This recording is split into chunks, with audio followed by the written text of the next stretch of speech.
Got a Whirlpool dishwasher. Says that the dishwasher will fill with water. It will heat up, but the dishes do not get washed. Model number WDT720PADM1. I hear the water filling up.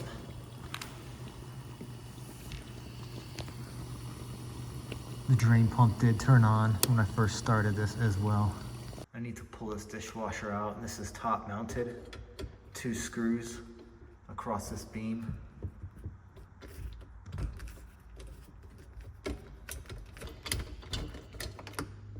So right now we are in the wash cycle.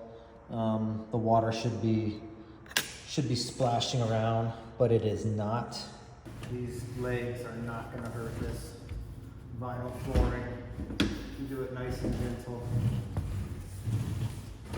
This is a pretty easy test to confirm that the motor is bad or going bad, because sometimes these will run and then just randomly stop. I'm setting my meter to volts, and you can backstab this plug. There's one metal piece right here. It's kind of hard to see, and the other one is up in this right-hand corner. And you can see right here, we have 120 volts going to the motor, but the motor is not working. And that is a telltale sign that the motor is bad. And we're gonna swap this motor out real quick. First thing I'm going to do with this motor replacement is hold down this button for 3 seconds to drain the water out of the dishwasher.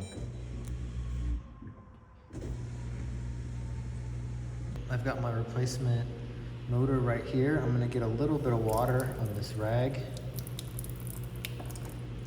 and I'm just gonna wet this O-ring.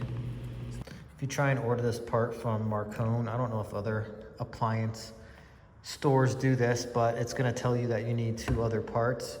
I'm gonna show you a way around this. We're just replacing the motor. We're not gonna do the whole housing.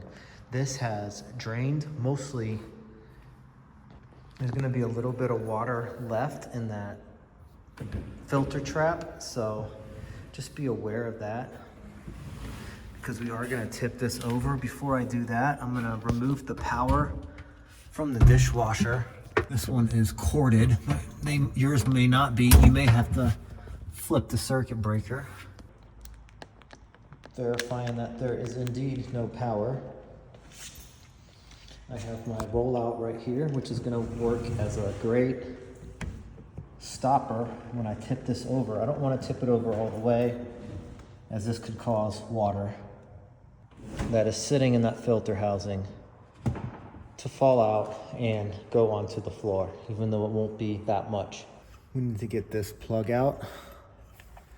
There is a little tab right here that you lift up on. Just lift up and then wiggle the plug out. Try not to grab it by the wires. No, my hand was kind of in the way there. But here's that tab I was talking about. You just barely push down on this and then pull up on that for that to come out and release. Now, I'm gonna go ahead and remove this heating wire for the heating element. And what makes this difficult is there's a notch right here, and you need to pull that out, and it's not gonna wanna come out on this model, but it will. It won't break. Just wiggle it out, and this rubber piece comes with it.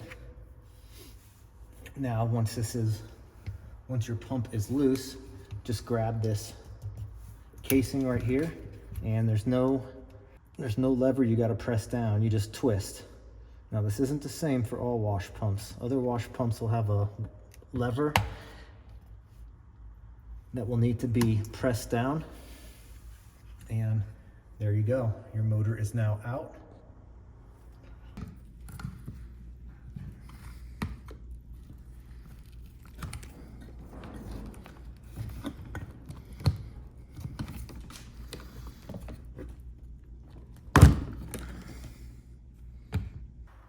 I've got the replacement wash motor here, or circ motor, whatever you want to call it. I'm going to take this rubber piece out and put this into the new one.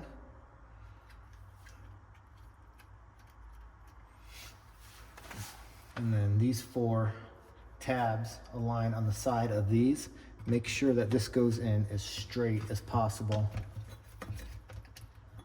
until you feel it flush, and then turn until it locks. And now you're gonna insert this top part into the slot. It's gonna be a little tough to do, but it will go in there.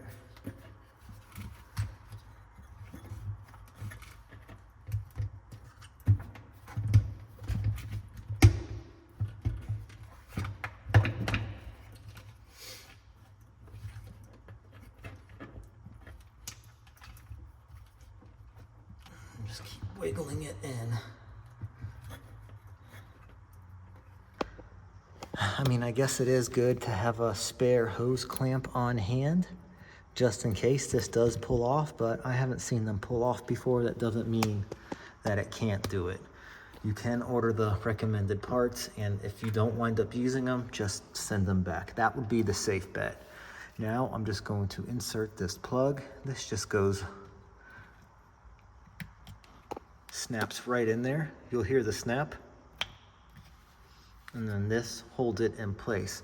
Don't forget to put your heating element wire back on. And this piece of tape here is actually meant to be routed through here, I believe. Now we can set our dishwasher back down and test the wash cycle. Power back in. And we can hear it wash. We open this real quick. You'll see that everything is getting soaked. That's what we want. Thank you so much for watching. Just be careful with these wash motors. If you do see them fail, like I just showed you, just go ahead and replace it. Sometimes they will start, but they will not start consistently. Anyways, thanks for watching. See you on the next one.